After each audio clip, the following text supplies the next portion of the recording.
आशा करता हूँ कि आप सब अपनी लाइफ में स्वस्थ, मस्त और एकदम चिल होंगे और अपने डीएचओ की प्रिपरेशन को 100% दे रहे होंगे। तो अभी तक हमने अपने हॉर्टिकल्चर सब्जेक्ट में चैप्टर नंबर 6 तक कवर किया था, जो थी हमारे न्यूट्रिशन के बेसिस पे जो चैप्टर हमने फिनिश किया वो था। आज का जो हमारा टॉपिक है वो है इरिगेशन ऑफ हॉर्टिकल्चर क्रॉप्स, जो कि है हमारा चैप्टर नंबर 7। इसमें क्या हमको पढ़ना है कि सबसे पहले तो हम पढ़ेंगे कि इरिगेशन हमारे प्लांट्स के लिए यूज़फुल क्यों है। दूसरी चीज़ कि उसकी नीड क्या है इरिगेशंस की। तीसरी कि और उसका फ्रिक्वेंसी मतलब इरिगेशन किस जगह पे कितना ज़्यादा और कितना कम लगेगा उसको हम कवर करेंगे। तीसरा जो पॉइंट है कि हम इरिगेशन के कई टाइप्स पढ़ेंगे। ये हमारा आज का टॉपिक है। तो आइए बिना किसी देरी के आज के अपने चैप्टर को हम फिनिश करते हैं। तो सबसे हम पहले पढ़ते हैं कि वाई इरिगेशन इज़ इम्पॉर्टेंट। तो इरिगेशन आप नॉर्मली समझो कि जैसे आप वीडियो में देख रहे होगे, एक प्लांट ग्रोथ हो रही है। इस प्लांट के ग्रोथ के लिए वाटर का रहना तो बहुत ज़रूरी है, क्योंकि आप इसमें मिट्टी देखो, जो इसमें मिट्टी सॉइल है उसमें नमी जो है वो क्यों आई है? वाटर की हेल्प से। तो सबसे इम्पॉर्टेंट जो प्लांट की ग्रोथ के लिए फैक्टर है वो है वाटर। तो इरिगेशन एक वेजिटेटिव ग्रोथ के लिए, दूसरा फ्रूट के प्रोडक्शन के लिए बहुत ही इम्पॉर्टेंट है।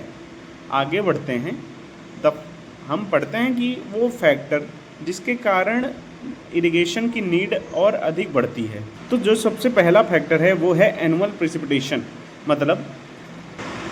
मतलब कि ऐसे एरियाज़ जहाँ पे इरिगेशन फैसिलिटी अवेलेबल हो और वहाँ पे हल्की फुल्की रेनफॉल भी होती हो, तो इस वैसे एरिया में हम इंटेंसिव क्रॉपिंग को फॉलो करेंगे।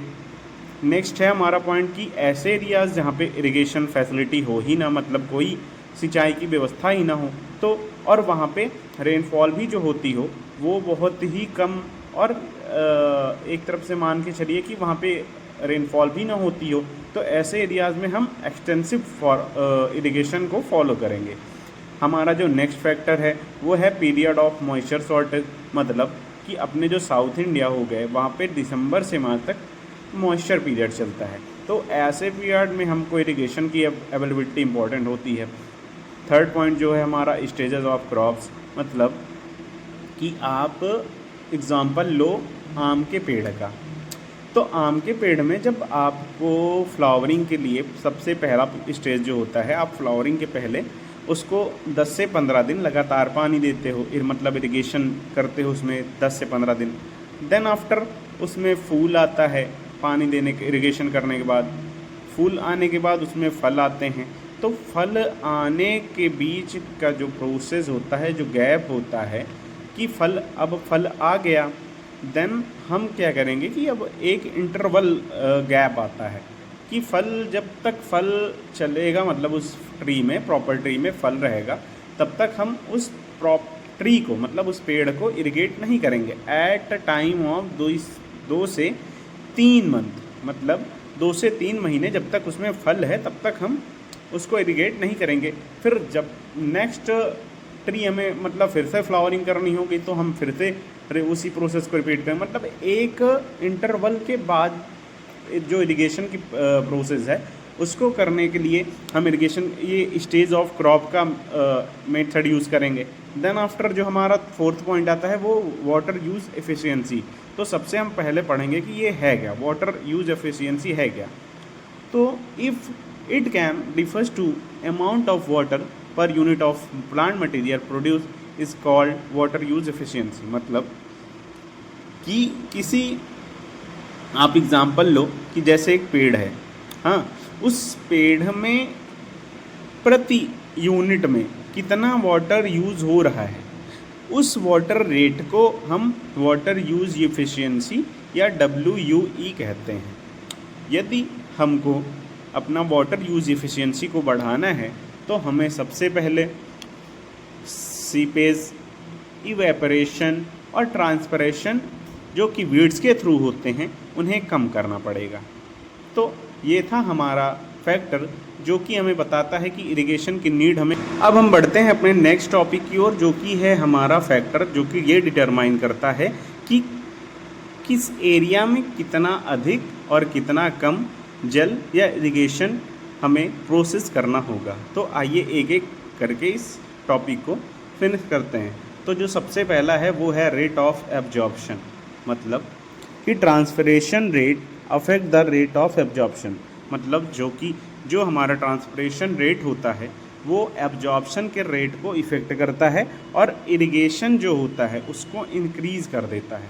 मतलब कि ऐसे एरियाज़ जहाँ पे ट्रांसपिरेशन रेट अधिक होता है वो कारण बन जाता है एब्जॉर्प्शन, मतलब जो जल को सूखने की मतलब प्रोसेस होती है, जैसे एक पत्ती है वो जल को कितना एब्जॉर्ब करेगी उस रेट को ट्रांसपिरेशन बढ़ा देता है, जिसके कारण कि इरिगेशन हमें अधिक देने की आवश्यकता पड़ती है उस प्रॉपर प्लांट को। दूसरा पॉइंट है नेचर ऑफ सॉइल, मतलब मिट्टी का जो नेचर होता है वो भी ये इफ़ेक्ट करता है कि इरिगेशन कितना अधिक और कितना कम करना होगा। तो जैसे कुछ मिट्टियाँ होती हैं जो कि अधिक जल एब्जॉर्ब करने की क्षमता रखती हैं, कुछ मिट्टियाँ होती हैं जो लो वाटर होल्डिंग कैपेसिटी रखती हैं, जैसे हमारा क्ले सॉइल हो गई वो लो वाटर, जैसे हमारा क्ले सॉइल हो गया वो क्या है कि इसमें लो वाटर होल्डिंग, मतलब वो पानी को अधिक एब्जॉर्ब नहीं कर सकता। तो ऐसी मिट्टियों में हम इरिगेशन कम ही कर देंगे तो काम। और जैसे हमारी सैंडी सॉइल हो गई उसमें भी वाटर होल्डिंग कैपेसिटी कम होती है। बट जो हमारी सिल्ट सॉइल होती हैं उसमें क्या होता है कि हमारी जो वाटर होल्डिंग कैपेसिटी ज़्यादा होती है। तो ऐसी सॉइल्स में इरिगेशन भी ज़्यादा करना पड़ेगा हमको, क्योंकि वो तो वाटर को एब्जॉर्ब करती जाएंगी। तो ऐसी सॉइल्स के नेचर पे भी ये डिपेंड होता है कि इरिगेशन कितना कम या कितना अधिक करना है। अब आइए बढ़ते हैं अपने इरिगेशन के टाइप्स की ओर, जो कि है हमारा सबसे पहला टाइप जो है वो है सरफेस इरिगेशन, मतलब भूमि सिंचाई, या ऐसी प्रक्रिया है इरिगेशन की जिसमें हम जल को बिना किसी एरियल एप्लीकेशन के सरफेस में इरिगेट करते हैं। तो ऐसी प्रक्रिया सरफेस इरिगेशन कहलाती है। इसमें क्या होता है कि ये बहुत अधिक, मतलब इसमें कोई प्रोसेस या कोई पाइप के थ्रू तो हम इरिगेट कर नहीं रहे हैं। तो इसमें क्या होता है कि वाटर की जो संख्या होती है वो अधिक यूज़ होती है इरिगेट करने में। सरफेस इरिगेशन के कुछ टाइप्स होते हैं, प्रोसेस होते हैं। वो है पहला फ्लोडिंग। ये क्या होता है, फ्लोडिंग जो प्रोसेस होता है वो वेट लैंड में, मतलब ज़्यादा से ज़्यादा अधिकतर इसे बनाना के प्लांट में हम इरिगेट करने के लिए यूज़ करते हैं। दूसरा है चिक, तीसरा है बेसिन्स, चौथा है रिंग। रिंग में क्या होता है कि वेट आपको स्ट्रक्चर दिखा मैं समझाऊं तो आपको अच्छे से समझ आएगा। ये रहा आपका रिंग स्ट्रक्चर, रिंग सिस्टम। इसमें क्या होता है कि जैसे आपको ये दिख रहा होगा बीच बीच में, ये है आपका ट्री के अराउंड में जो रूट होती है उसके अराउंड में एक रिंग टाइप का स्ट्रक्चर बना देते हैं और यहाँ से आपका वाटर सप्लाई होता है। देन ये प्रोसेस जैसे जितने रोज़ में रिंग लगी हैं, मतलब ट्रीज़ लगे हैं, वैसे आपको वाटर इरिगेट होता चला जाएगा। तो ये है आपका रिंग सिस्टम। आगे बढ़ते हैं, जो हमारा फिफ्थ सिस्टम है सरफेस इरिगेशन के अंडर में, वो है बेड। ये इसमें क्या है कि मतलब जो हैवी सॉइल होती हैं उसके लिए इस इरिगेशन सिस्टम को हम यूज़ करते हैं। अधिकतर ये मतलब फल के पेड़ों को इरिगेट करने के लिए ये प्रोसेस यूज़ किया जाता है। हमारा लास्ट जो है सरफेस इरिगेशन का टाइप वो है फरो। ये सब्जियों की फसलों को इरिगेट करने के लिए ये यूज़ होता है। अब आइए बढ़ते हैं हमारे नेक्स्ट टाइप की ओर, वो है सब इरिगेशन वाटर सब। इसमें क्या होता है कि जो पेड़ होते हैं उसके नीचे नीचे एक अंडरग्राउंड पाइप को हम सेट कर देते हैं। आपको वीडियो के थ्रू दिखाता हूँ।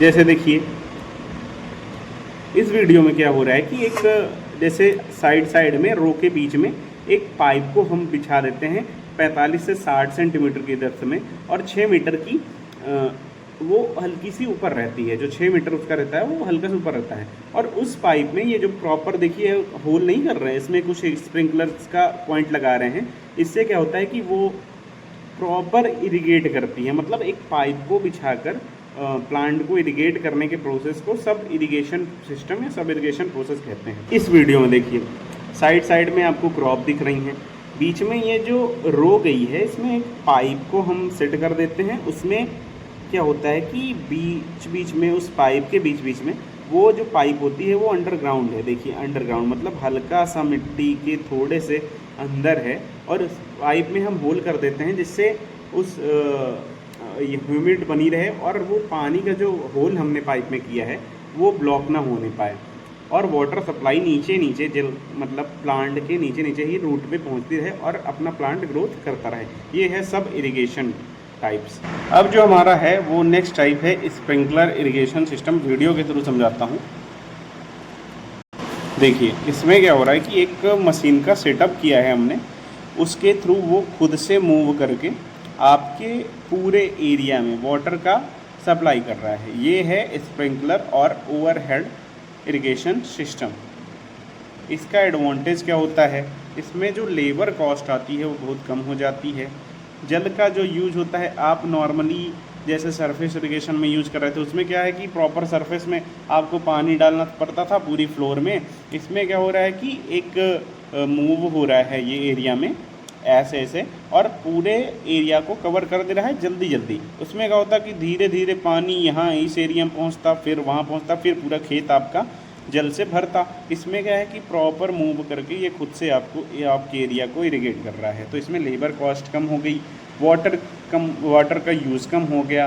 दूसरी चीज़ कि ये जो मेथड है ओवरहेड या स्प्रिंकलर मेथड, ये आपके पहाड़ी एरिया और क्या कहते हैं टेरेस प्लांटिंग हम करते हैं उन सभी क्षेत्रों के लिए ये यूज़फुल होता है। उसमें आप क्या है कि वो प्रॉपर लेयर तो है नहीं आपके, जो वहाँ पे पहाड़ में जो खेत हमने बनाते हैं खेती करने के लिए, उसमें क्या होता है layer then layer then layer ऐसे हम अपने प्लांट को ग्रोथ करते हैं।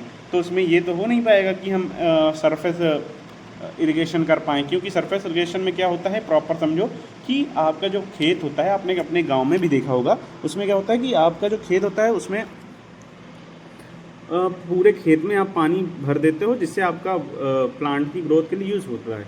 बट उसमें क्या है कि अगर आप टेरेस प्लांटिंग वाले प्रोसेस में आप ये अपनाओगे इरिगेशन सिस्टम, तो उसमें क्या होता है कि पानी जो आपका है एक जगह रुक नहीं पाएगा क्योंकि वो लेयर बनी है। ये क्या करता है स्प्रिंकलर सिस्टम क्या करता है, ये मूव करके खुद से हर स्टेप या लेयर में वाटर को पहुंचा देगा और वहाँ पे नमी भी बनी रहेगी। तो ये यूज़फुल होता है टेरेस प्लांटिंग के लिए भी। इसका जो डिसएडवांटेज है ये होता है कि ये क्या कर रहा है कि आपके पौधों में मूव करके इरिगेट कर रहा है, तो ये नीचे तो इरिगेशन पहुंच नहीं रहा, मतलब वाटर नीचे डायरेक्ट तो पहुंच नहीं रहा, पहले तो आपके पेड़ की पत्तियों में पहुंच रहा है। तो पेड़ के पत्तियों में जो जल रुके रहते हैं उसमें जब डायरेक्ट सन लाइट पड़ती है तो वो कभी कभी सन बर्न्स मतलब उन पत्तियों को जला देती है, सन बर्न कर देती है। तो ये इसका डिसएडवांटेज होता है। और दूसरा जो डिसएडवांटेज है कि इसमें पेड़ के ऊपर जो हमने जल ड्रॉपलेट बची रहती हैं उसके थ्रू डाइजीज़ेस जो होती हैं, मतलब कुछ बीमारियां जो होती हैं वो ईजिली स्प्रेड कर जाती हैं। ये है हमारा स्प्रिंकलर सिस्टम का एडवांटेज और डिसएडवांटेज। आगे बढ़ते हैं। अब जो हमारा नेक्स्ट टाइप है वो है drip irrigation system. Drip irrigation system के अन्य नाम भी हैं। पहला ट्रिकल इरिगेशन सिस्टम, इसी को हम हाई फ्रिक्वेंसी इरिगेशन सिस्टम कहते हैं, और इसी को हम डेली फ्लो इरिगेशन सिस्टम भी कहते हैं।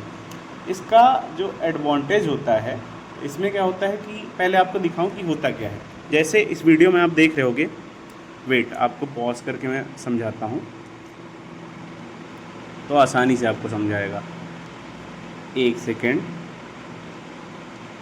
हाँ देखिए, अब इसमें क्या है कि आपका जो एक टैंक बनी है, ये एक टैंक है, इसके थ्रू एक वेल बना है, वेल से आपका वाटर इस टैंक में आ रहा है।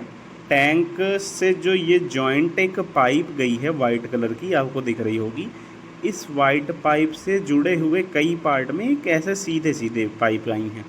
उस पाइप से देखिए आपके जितने यहाँ पे जो बीच बीच में गैप आपके बचे हैं, यहाँ पे आपका प्लांट होगा, मतलब अभी इसमें तो सॉइल दिख रही है बट इसमें प्लांट रहता है। जैसे आलू की खेती में रो नहीं बन जाती, मतलब लेयर लेयर ऐसे करके, तो ऐसे एरियाज़ के बीच बीच में, रोज़ के बीच बीच में एक एक पाइप गई है। उस पाइप के, ये जो मेन पाइप है, इससे मेन वाटर सप्लाई हो रहा है, और इससे इससे क्या हो रहा है कि आपका जो हर रोज़ में वाटर सप्लाई पहुँच रही है। आगे दिखाता हूँ।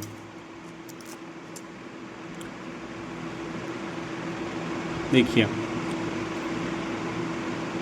इसमें क्या हो रहा है कि ये डायरेक्ट आपके रूट, मतलब जो रोज़ के साइड साइड में प्लांट हैं उसमें डायरेक्ट आपके रूट में प्लांट, रूट मतलब जड़ों में प्लांट पहुंच रहा है। देखिए ये यहाँ पे होल है, यहाँ पे आपका प्लांट है, मतलब प्लांट जहाँ पे रहता है वहीं पे पाइप पे आपके जो पाइप लगी रहती है सप्लाई, वाटर सप्लाई के लिए, यहाँ से प्लांट निकल रहा है, डायरेक्ट रूट उसकी जड़ों में जा रहा है। देखिए ऐसा सिस्टम जो होता है वो है ड्रिप इरिगेशन सिस्टम। अब इसका एडवांटेज समझते हैं कि इसका एडवांटेज क्या है। कि पहला एडवांटेज तो इसमें भी लेबर कॉस्ट कम हो जाती है, लेबर मतलब किसानों की आवश्यकता इसमें नहीं होती। दूसरी चीज़ वाटर सेविंग, इसमें भी पानी की सेविंग हम कर लेते हैं। तीसरा जो हमारा है मतलब लो क्वालिटी, मतलब इसमें कोई ये ऐसा नहीं होता कि हम लो क्वालिटी वाटर भी यूज़ कर लेते हैं।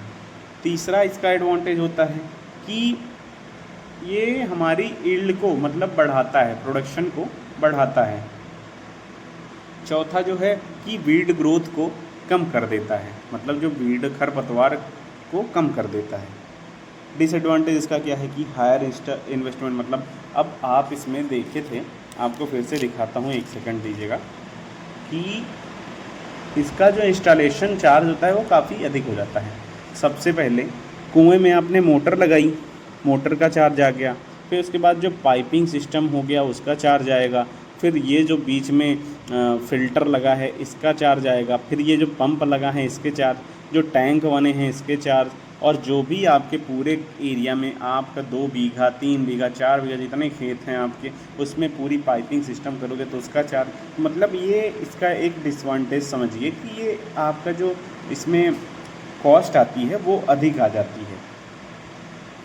ये इसका एक डिसएडवांटेज है। अब आगे बढ़ते हैं अपने नेक्स्ट टाइप की ओर। अब जो है हमारा आज का लास्ट टॉपिक वो है फर्टिगेशन। फर्टिगेशन क्या होता है कि ऐसी प्रक्रिया, the process in which we apply nutrients and manure to the plant with the help of irrigation is known as fertigation. मतलब हिंदी में समझते हैं कि ऐसी प्रक्रिया, जैसे आप इरिगेशन, तो टैंक है ना, उसमें आप मतलब आप अलग से उसमें उस क्रॉप में न्यूट्रिएंट नहीं डाल रहे हो, तो आपका जो वाटर टैंक है जहाँ से आप इरिगेट करोगे तो उस टैंक में आप मैन्योर्स या जो भी न्यूट्रिएंट्स हैं प्लांट के ग्रोथ के लिए उसको उसमें मिला देते हो, मिक्स कर देते हो, और देन आप इरिगेशन करते हो, तो उस प्रोसेस को हम फर्टिगेशन कहते हैं। इसका एडवांटेज क्या होता है कि जो हम अलग से, जैसे अब हम अभी क्या है कि इरिगेशन और जब न्यूट्रिएंट्स अलग अलग कराएंगे ये दोनों प्रक्रिया, तो न्यूट्रिएंट्स के लिए भी लेबर चाहिए, क्योंकि आपका जब बड़ा खेत है, बड़ा एरिया है, तो उसमें जब खाद या उर्वरक न्यूट्रिएंट जो भी हमको डालना होगा अपने प्लांट पौधों में, तो उसके लिए हमें एक लेबर करना होगा, तो उसका चार्ज होगा।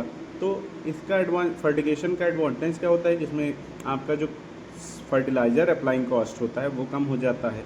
दूसरा, न्यूट्रिएंट का लॉस कम हो जाता है, मतलब वैसे आप बिना जल में मिलाए न्यूट्रिएंट्स को उसमें प्लांट में डालोगे तो आपका क्या है कि अधिक न्यूट्रिएंट लगेगा। इसमें क्या होगा कि आप जल से मिला के जब डालोगे तो कम न्यूट्रिएंट्स का यूज़ होगा, ये फ़ायदा होता है। तीसरा, न्यूट्रिएंट यूज़ एफिशिएंसी को ये बढ़ा देता है। चौथा, ईल्ड की क्वांटिटी, मतलब जो भी आपका जो पौधा ग्रोथ करेगा उसकी क्वांटिटी और क्वालिटी दोनों को इंक्रीज़ मतलब बढ़ा देता है। जो कुछ कॉमन फर्टिलाइज़र हैं जो हम इरिगेशन के साथ में मिलाकर उसको इरिगेट करते हैं पौधों में, वो है पोटेशियम नाइट्रेट, दूसरा है मोनो अमोनियम सल्फेट। ये हमारे कॉमन फर्टिलाइज़र हैं जो यूज़ होते हैं वाटर के साथ। पोटेशियम नाइट्रेट हो गया, मोनो अमोनियम सल्फेट हो गया, एक्सेट्रा। वीडियो के थ्रू आपको दिखाता हूँ तो अच्छे समझ आएगा फर्टिगेशन है क्या। देखिएगा कि इसमें ये पर्सन कर क्या रहा है। ये जो प्रॉपर ग्रीन टैंक है उसमें वाटर है, वाटर में ये मैन्योर या उर्वरक को मिला रहा है। अब इसके थ्रू जो पाइप गई है, अब इस टैंक में मैन्योर्स हमने मिक्स कर दिया है, तो ये जो पाइप इसमें लगी है, इसके थ्रू ये पाइप जो गई है ड्रिप इरिगेशन के सिस्टम से अब आपके पौधों तक इरिगेट होगी। तो इसमें क्या हुआ कि मैन्योर्स को मिलाकर हम जब उस वाटर को अपनी प्लांट तक इरिगेट करते हैं या प्लांट तक उस जल को पहुंचाते हैं मैन्योर से मिला हुआ या न्यूट्रिशन से मिला हुआ, तो उस प्रोसेस को हम फर्टिगेशन कहते हैं। तो आज का जो लेक्चर था वो जो हमारा चैप्टर है वो यहीं पे फिनिश होता है। कल से हम पढ़ेंगे अपने नेक्स्ट चैप्टर को, जो कि है चैप्टर नंबर 8 ऑर्किड कल्टीवेशन। तो ऐसे ही साथ लिए जुड़े रहें एग्री DHO एकेडमी के साथ। आशा करता हूँ कि आपको ये वीडियो समझ आया होगा। अगर समझ आया हो तो वीडियो को लाइक करें, चैनल को सब्सक्राइब करें और जुड़े रहें आपके अपने चैनल एग्री DHO एकेडमी के साथ। Thank you.